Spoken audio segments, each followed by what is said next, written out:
People need the opportunity to be good at something. So then you might ask yourself, well, what's the best antidote to the discomfort of life? And you might say, well, it's comfort. And I suppose that's what you act out when you swaddle a baby. But a better antidote is something like adventure to excellence. And that's far better antidote to suffering than the mere absence of suffering. So, not to say that the mere absence of suffering, that's not nothing, you know. Stepping out of that sedation from comfort's difficult, especially if you've become routinized to it. Yeah, well, that's the difficulty of maturity. You know, the Freudians said very wisely that the good mother necessarily fails. What's that mean? It means she stops providing the comfort that insulates people against the need for adventure.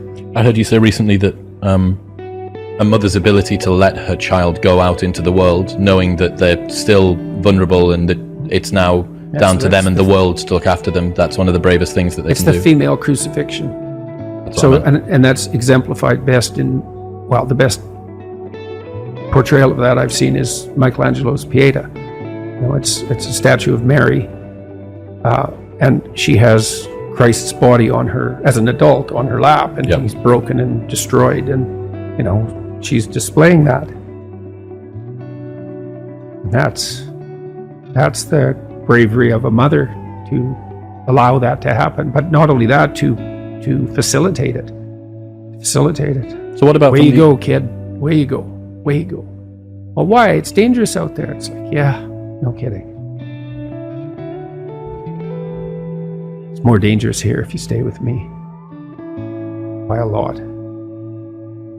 So you might lose your body out there in the world, but if you stay here, you lose your soul.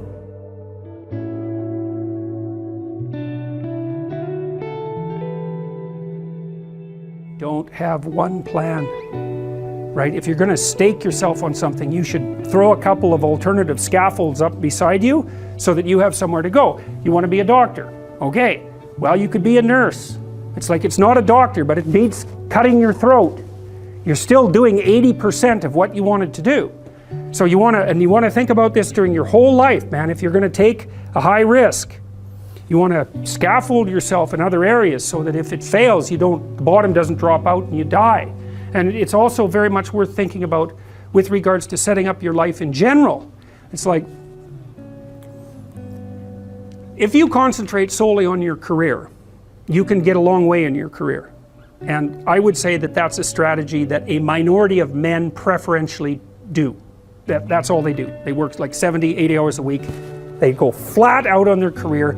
They're staking everything on the small probability of exceptional status in a narrow domain. But it's hard on them. They don't have a life. It's very difficult for them to have a family. They don't know how to take any leisure activity. Like, they get very one-dimensional. Now, it may be that unidimensionality is the price you have to pay to be exceptional at one thing, right? Because if you're going to be something like a genius level mathematician and you want to do that or a scientist, say, it's like you're in your lab all the time, you're working 70 hours a week or 80 hours a week, you're smart, you're dedicated, you're unidimensional, and that's how you get to beat all the other people who are doing that. It's the only way.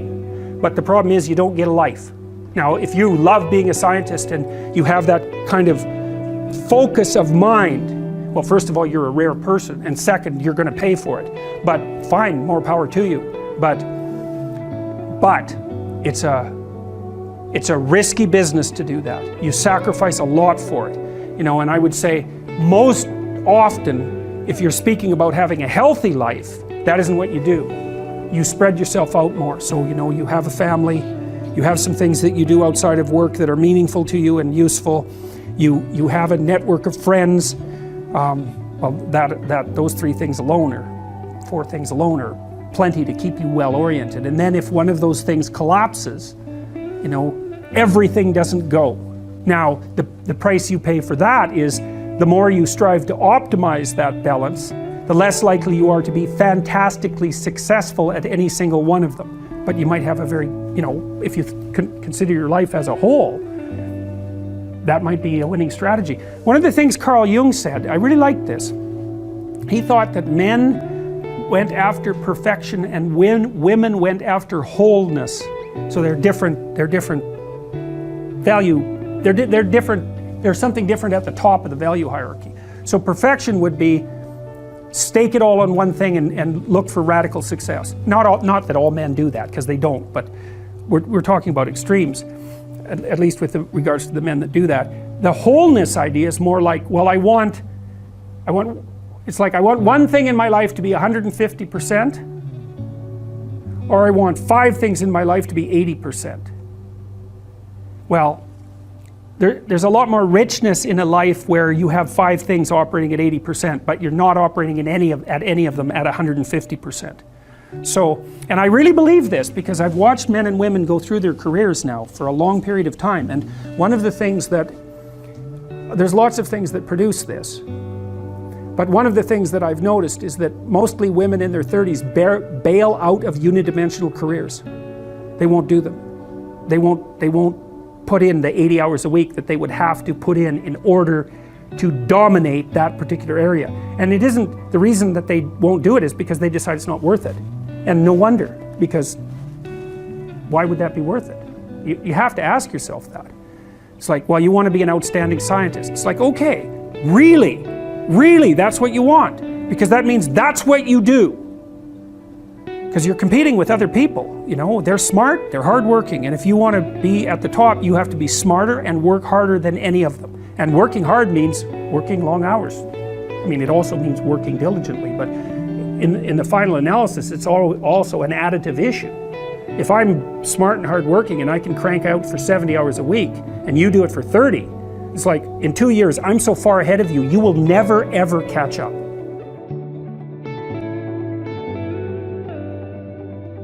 A woman is extremely bonded with her infant, say between 0 and 9 months, and the infant is utterly helpless. And so complete compassion and the provision of comfort is the only job that matters, and that's really the case. And then the woman has to switch gears to some degree. The mother has to switch gears as the child starts to become more mobile fundamentally and more independent. She has to let go of the infant, which is a real grieving process, and she has to start to facilitate this movement towards independence. But that's a hard shift, and so partly the role of the father in that is to be an advocate for the child's independence and to comfort the mother, to let her know that that degree of security provision is no longer necessary, but also to act as an advocate for the child's outgoing desire. And so it's the Oedipal situation is not only the mother, it's also, say, the weak father, but then it's also the child. So you can imagine, because Jung believed that these negotiated agreements were relational. So, you know, you're 6, you're in grade 1, maybe you're feeling a little ill, maybe you're not, maybe you're playing with being a little ill, and maybe you're playing with exaggerating how ill you are, and your mom comes downstairs and says, you know, you've got a test today at school, maybe you haven't quite prepared for it, maybe you know you should have, and she says, but you know, you seem to have a tummy ache, maybe you're too sick to go to school. And the kid thinks, well, maybe I could just stay home and, you know, mom could tuck me in and I wouldn't have to take that test and I wouldn't have to confront the world. And he says, yeah, mom, my stomach really hurts. And away we go. And the child has made a choice. And you think, well, that's a catastrophic choice. And you think, well, children shouldn't be held accountable for choices they make at that age. It's like, that child's soon going to be an adult that's going to make very similar decisions. The choice has consequences, and to be held accountable for that is to recognize purely that the choice has consequences and that it is a choice. Now, you know, you could say, well, 95% of the blame is to be put on the mother, and maybe that's an overestimate. I think it probably is. But the child could say, Mom, you don't have to worry about me. I'm going to get up and go do this. And that's choice. And that's the right choice. So these are always chicken and egg problems, obviously, but that fleshes out the complexity of the situation. You know, if you're being enticed down a pathological road, you can accept or reject the invitation. Now, some people are better at enticing and some people enforce it more harshly. And, there's all sorts of individual variability in situations like this. But just because you're offered the bait doesn't necessarily mean that you have to take it. So, and I'm not a determinist. I do believe that people have free will, whatever that means. That's a murky subject and it gets complicated the more you look at it, but whatever. It's still a good shorthand way of describing the fact that we seem to be cursed with responsibility for our own destiny, at least to some degree.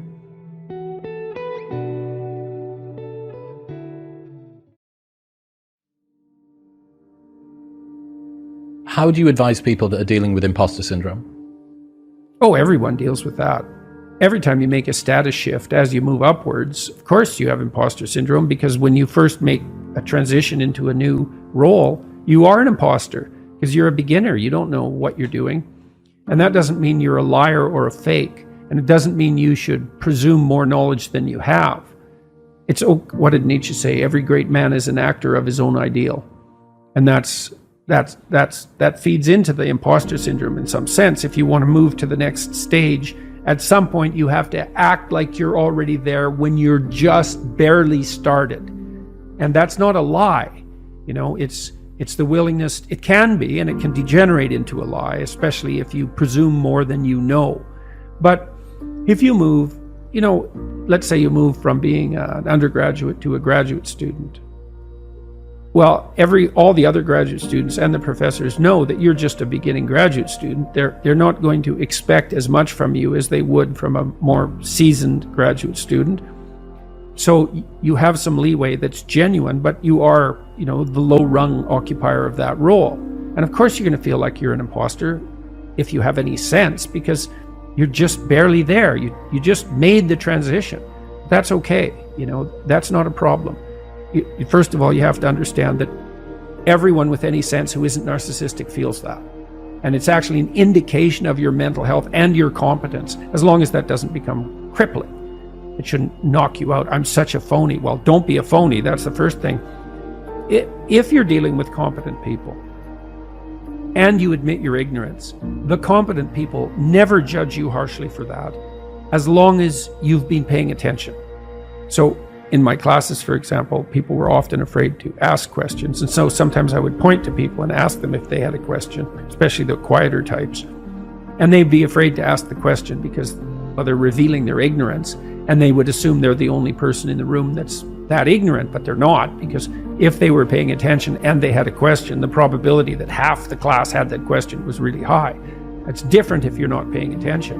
And so you can be ignorant, you can be an ignorant newbie, and you can even ask the questions that are necessary to ask in that position and sort of reveal your inadequacy. And as long as you're dealing with competent people and you've been paying attention, they're just going to answer your questions. And then you only have to be ignorant once. That's the thing about asking a stupid question. You only have to ask it once, then you're no longer stupid. It's very difficult to calibrate how many units of physiological preparedness you should manifest per unit of threat. Mm-hmm. Right? Because how big's the threat? And the answer is, you don't know. You wake up in the morning and you have an ache in your side. Is that nothing? Or is that the cancer that's going to kill you in 6 months? And it's pretty low probability that it's the latter, but the probability is not zero. So why shouldn't you be panicked out of your mind? And the answer is, some people are. And sometimes they're right. So the calibration of threat, especially when it's associated with novelty, is an impossibly difficult computational problem. We have like 10 different mechanisms to try to solve that. And one of the mechanisms is, there's tremendous variability in response. And if you're higher in trait neuroticism, you're going to have the problem you're described all the time. You're going to be doubtful about your competence and the validity of your position. And the only treatment we really know for that is to expose yourself to things that you're afraid of voluntarily and to become braver as a consequence of doing that. But some people have to live with that more than other people. The thing that I realized was that after a while, if you continue to disprove your imposter syndrome in the real world, you have a challenge, you're adamant that you probably won't or might not or don't deserve to get past it, and then you do, after a while, you have to admit to yourself that your imposter syndrome has nothing to do with your capacity and everything to do with your addiction about feeling like an imposter. Yeah. And well, and that does change as people age. Generally speaking, they become more agreeable, more conscientious, and lower in negative emotion.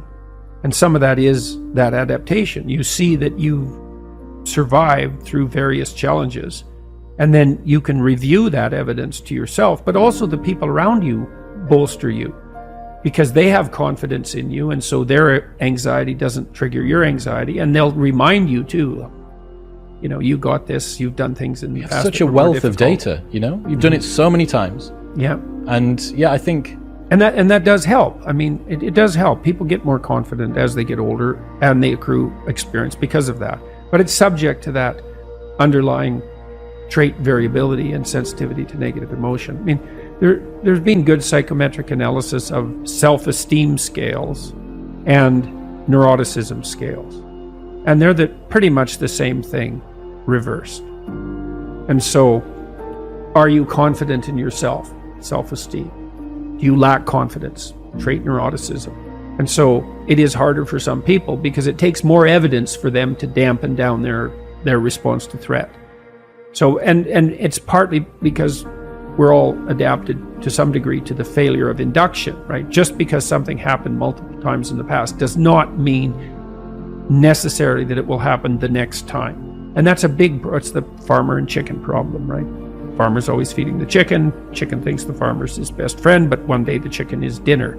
And that's induction. There was a stable pattern in the past. You come to rely on it, but at any time that axiom can be disproved. And so the fact that we have variability in trait neuroticism is a consequence of the probability of the failure of induction. It's a very difficult problem to solve, how to regulate negative emotion. But I would say that the best way we know is to keep facing challenges voluntarily, pay attention at a rate that works for you, develop your competence. That actually stabilizes the environment around you, so it actually is less predictable and less threatening. Plus you accrue that evidence and you get the social support for doing so. That's your best pathway forward. So there's this idea that Carl Jung developed. He extracted it, I don't know from where, from some ancient writings that he was familiar with. I believe they were Jewish writings. He said that, classically speaking, traditionally speaking, God was viewed to rule being with two hands, the right hand and the left hand, and the right hand was justice, and that was you're going to get what's coming to you. But the left hand was mercy. And the idea essentially was that the cosmos could not exist without the proper combination of justice and mercy. You should get what's coming to you.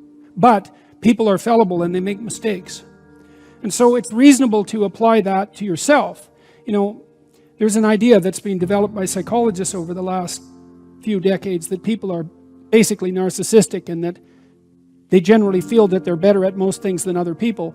I don't buy that. I don't think the experimental evidence for that is very strong, and I certainly haven't seen that, for example, in my clinical practice, where I've seen that people are generally far harder on themselves than they are on other people. One example of that, I've written about this in my new book too, is that, you know, if you have a pet that's sick and you take it to the vet and you get medication, you're very likely to give the pet the entire course of medication, to go to the pharmacy to get the prescription filled, to give the pet the medication, to follow it through.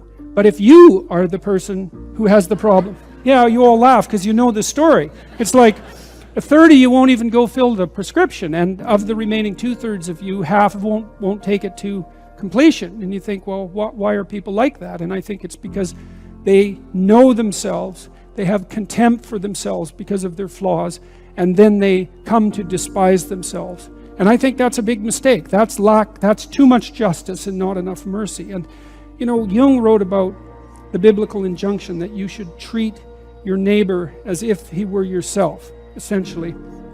But he talked about that as an equation, which was quite interesting. So, because it's often read as something like you should be nice to people, which is not what it means at all.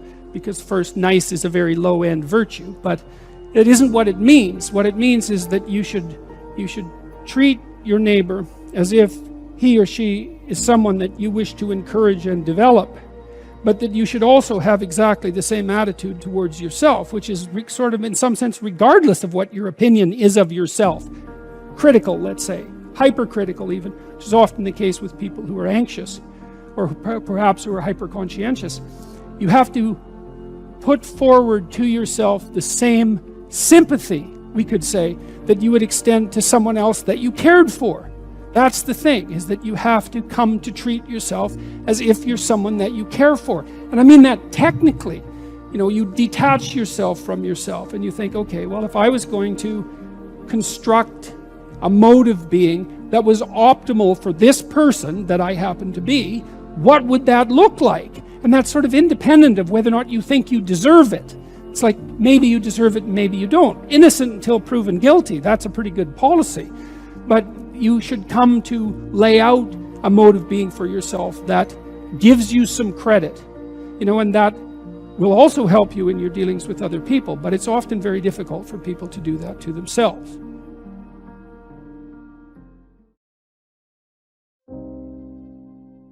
You can derive benefit either way, which is why we also like to go watch stories about horrible psychopathic thugs. You know, and hopefully we're learning not to be like them, although there are additional advantages in that, you know, you might say that someone who is incapable of cruelty is a higher moral being than someone who is capable of cruelty, and I would say, and this follows Jung as well, that that's incorrect, and it's dangerously incorrect, because if you are not capable of cruelty, you are absolutely a victim to anyone who is. And so part of the reason that people go watch anti-heroes and villains is because there's a part of them crying out for the incorporation of the monster within them, which is what gives them strength of character and self-respect, because it's impossible to respect yourself until you grow teeth. And if you grow teeth, then you realize that you're somewhat dangerous, or maybe somewhat seriously dangerous, and then you might be more willing to demand that you treat yourself with respect and other people do the same thing. And so that doesn't mean that being cruel is better than not being cruel. What it means is that being able to be cruel and then not being cruel is better than not being able to be cruel. Because in the first case, you're nothing but weak and naive. And in the second case, you're dangerous, but you have it under control. And you know, a lot of martial arts concentrate on exactly that as part of their philosophy of training. It's like, we're not training you to fight. We're training you to be peaceful and awake and avoid fights.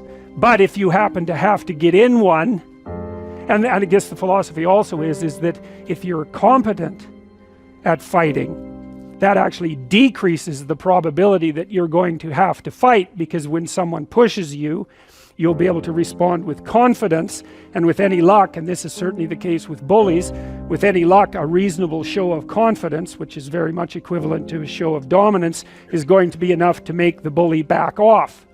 And so the strength that you develop in your monstrousness is actually the best guarantee of peace. And that's partly why Jung believed that it was necessary for people to integrate their shadow. And he said that was a terrible thing for people to attempt, because the human shadow, which is all those things about yourself that you don't want to realize, reaches all the way to hell. And what he meant by that was, it's through an analysis of your own shadow that you can come to understand why other people are capable, and you as well, of the sorts of terrible atrocities that characterized, let's say, the 20th century. And without that understanding, there's no possibility of bringing it under control. When you study Nazi Germany, for example, or you study the Soviet Union, particularly under Stalin, and you're asking yourself, well, what are these perpetrators like? Forget about the victims, let's talk about the perpetrators. The answer is, they're just like you. And if you don't know that, that just means that you don't know anything about people, including yourself. And then it also means that you have to discover why they're just like you. And believe me, that's no picnic. So that's enough to traumatize people, and that's partly why they don't do it. And It's also partly why the path to enlightenment and wisdom is seldom trod upon, because if it was all a matter of following your bliss and doing what made you happy, then everyone in the world would be a paragon of wisdom. But it's not that at all. It's a matter of facing the thing you least want to face. You said that a harmless man is not a good man. A good man is a very dangerous man who has that under voluntary control. How should people become more dangerous? Oh, becoming more articulate is definitely, I would say, that's the primary array of weapons. So, I mean, physical prowess is something, and it's not nothing, that physical confidence that comes along with that as well. But the same thing replicated at the level of the ability to communicate and to think, and that's a way broader field of battle and opportunity. So this is one thing that isn't taught well, especially to boys. It's more important to teach it to boys, I would say, because they're more skeptical of the educational enterprise in general, generally speaking, partly because they're less obedient, partly because they're less agreeable. That's particularly true for disagreeable boys. And agreeable boys get higher grades independent of their IQ and their academic achievement, because they're easier to deal with. So what do you tell disagreeable boys? There's nothing that makes you more formidable than verbal competence, than being able to articulate, be able to think, to marshal your arguments, right? It's a battlefield metaphor. Get everything in order. Get all your information straight, to marshal your forces. And so, I mean, that's part of the reason that rap artists are so popular, especially among disaffected young men, black and white alike, because they're unbelievably articulate. Like, they have this incredible verbal prowess.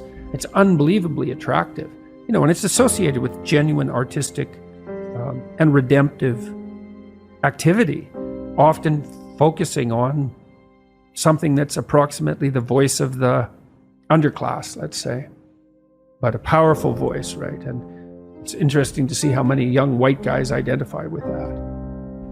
Was it Aldous Huxley that wrote Doors of Perception? Yeah. Yeah, so this is kind of an equivalent of that, right? That you have a experience which many people struggle to articulate. You take the best of us, the one that has the most precise, most articulate, erudite language. You drop them in and you say, okay, show us what you've learned. This is the equivalent, but for just a different community, a different sort of life, that maybe you don't have the ability to describe what it feels like to live on a council estate in Manchester or in, one of the neighborhoods of Brooklyn or whatever it might be. And then this person can. And it feels like it's your voice. Yeah, well, if you're a young man, you still feel alienated from your place as rightful heir of the proper kingdom. I mean, that's an existential truism for everyone, particularly for every young man, because he is an outsider in many ways. He's young and juvenile and not very highly valued, and then is in some sense hurt by the inadequacies of the current king, the current culture, and is easily turned against it because of that. And that's the machinations of the evil uncle. That's the King Arthur story. That's the story of Horus and Osiris. It's an ancient story. It's the story of Sauron, and it's there all the time. And you see in rap music, in hip hop, all of that alienation being given an articulated voice in an artistic sense. And that's a good example of the power of verbal facility. And that's the route to, let's say, marketing education to young men. It's like, you want to take your rightful place in the kingdom? It's like, get your tongue straight, man. Get it under control in the highest possible sense.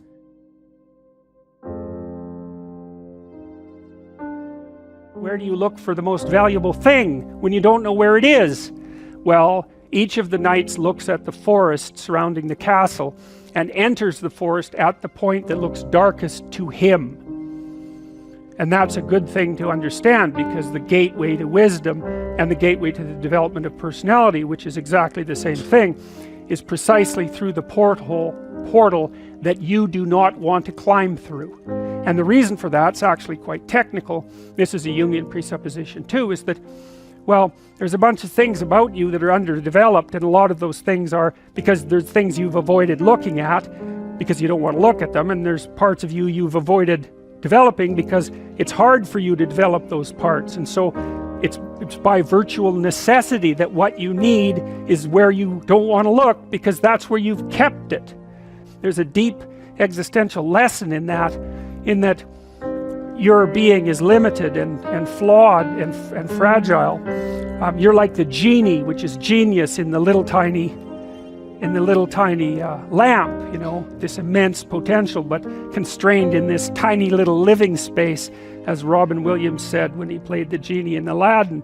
But the fact that you have limitations means that the plot of your life is the overcoming of those limitations, and that if you didn't have limitations, well, there wouldn't be a plot, and maybe there would be no life.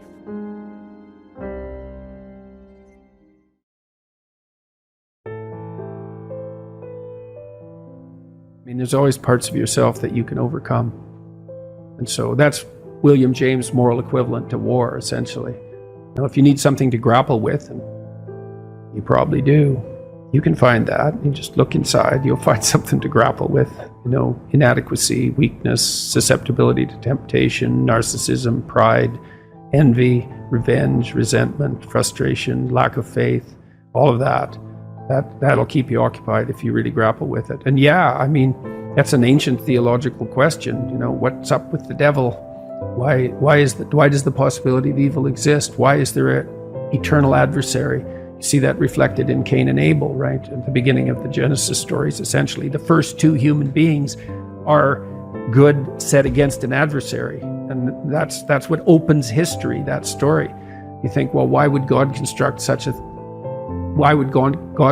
a reality where an adversary exists? And maybe it's because all things considered, a world with an adversary is a better world, just like a garden with a snake in it is a better garden.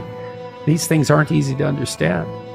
No snake, no necessity to contend with snakes.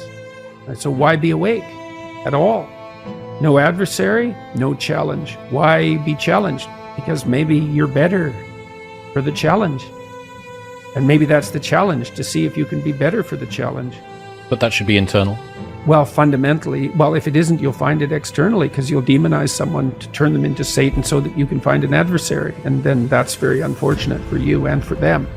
That's and the problem. It's just not as big a battle. It's like you battle with someone external who's malevolent, let's say, or you think they are, and usually you've got that mostly wrong, but not always. But if the battle is inside, which is where it's supposed to be, most fundamentally, then it's it is the ultimate challenge. And that's the infinite game. Mm-hmm. The external one is battle between good and evil on a playing field of chaos and order. It's the eternal game.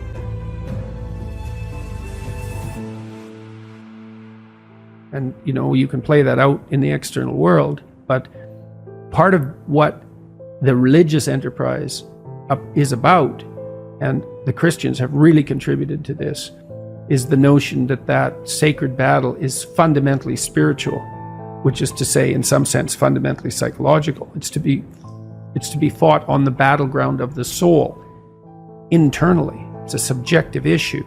How do you defeat evil? You defeat the evil in your own heart. That is how you do it. And so if that's all being acted out for you in the world, well, you've misplaced Satan. That's a good way of thinking about it. This is another weakness, I think, of the atheistic position, because it's pretty hard. It's easy in some sense to dispense with belief in the highest good, but it's not so easy to dispense with belief in evil. So that's a big problem. So then where do you localize it? And you can find evidence of it everywhere, certainly in institutions. I mean, that's the whole systemic racism, corrupt patriarchy narrative, is that Satan is to be found at the core of our institutions. And to some degree, that's true, because everything we do is corrupt to some degree. And so then do you fight it sociologically? You're the good person and the institution is Satan? So you're so good, are you? You're so sure of that, are you? You've got everything in order, or do you? And you might say, well, do you have to have everything in order before you fight evil on the sociological front? And the answer is, well, no, because you're never going to have everything in order, but you still shouldn't put the cart before the horse. It's a spiritual battle. And it's taken people thousands and thousands of years to figure this out. Now, first of all, it was the snake. What's evil? What's malevolent? The predatory reptile. Fair enough, man. I mean, we've been fighting with predatory reptiles for 60 million years as mammals. 60 million years. So it's a good first pass approximation. It's the snake, the poisonous snake, the external enemy, the predator. Well, what about the predator and other people? Oh yeah, that's even worse, man. It's like how predators are one thing, but predatory people, other tribes, man, they're brutal. They're brutal. Oh. Well, what about your predatory friend? Oh, that's pretty bad too. The friend who stabs you in the back, the person who betrays you, Judas. God, maybe that's the ultimate snake. It's like, well, how about when you betray yourself? Oh, yeah. So you want to see, there's this association that's very strange that occurred in the development of Christian thought between the snake in the Garden of Eden and Satan. There's no indication in the original story that the snake has anything to do with the Lord of all evil. It's a very weird conclusion that's been drawn. It's almost extra biblical because there's almost no mention of Satan in the Bible at all, much less any direct connection between the serpent and Satan. It's a very, very strange idea, but it's part of this psychologization of evil. Like, what's the ultimate predator? What's the ultimate predator? What's the enemy you harbor in your own heart who hates you? That's the ultimate predator. There's these images of Mary with her head in the stars and baby in her arms and her foot on a snake. It's like, well, that's the eternal feminine. Her head's in the stars because she's oriented towards the highest good and she's protecting her infant from predators. That could be an actual predator. That's been the case throughout not just human history, but mammalian history.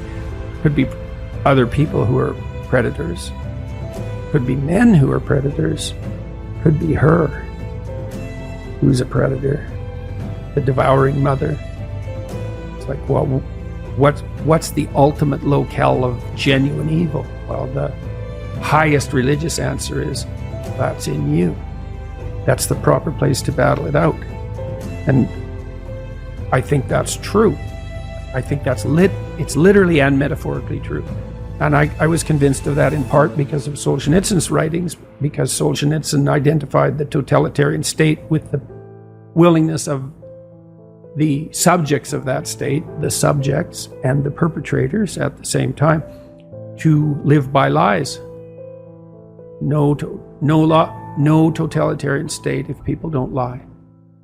And every time you lie in support of the totalitarian state, then you're the perpetrator. And that's a psychological issue. It's like, you're going to lie to get along or not? Say, well, what does it matter? I'll go along with it. It's okay. We'll see how it matters. Because it matters. And that's all a psychodrama as far as I'm concerned. Fundamentally, when it's properly placed. You've got plenty of problems to take care of on your own front. And that's where you should concentrate your efforts. If you were 100% certain that there was no afterlife, would you still be able to preach that there's a positive meaning in life? If you were 100% certain. Some atheists seem to be 100% certain, and yet they still preach that there's some positive meaning to life. Would you be one of those, or would you turn into Cain, so cynical? I think that, well, as far as I'm concerned, one of the things I learned from studying 20th century history is that, like, even if you take the most cynical of ideas, let's say that life is irredeemable suffering and perhaps isn't even justified because of that, it still seems to me that you have an ethical duty, let's say, to live in a manner that reduces that to the degree that that's possible. And I think that can be experienced as meaningful in some sense independently of the transcendent context. Now, I don't exactly know how to strip off the transcendent context, because one of the things I would say that's happened to me is because I've spent so much time looking at the horrible things that people have done, is that it's like Jung said that this is one of his famous quotes. He said, "No tree can reach up to heaven unless its roots reach down to hell." And so as I've dug deeper into the depravity of human beings, my sense of the possibility of human beings has also grown, what would you say, in proportion.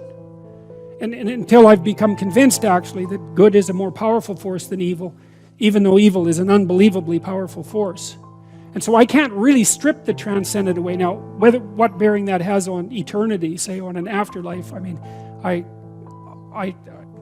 can't say anything about that.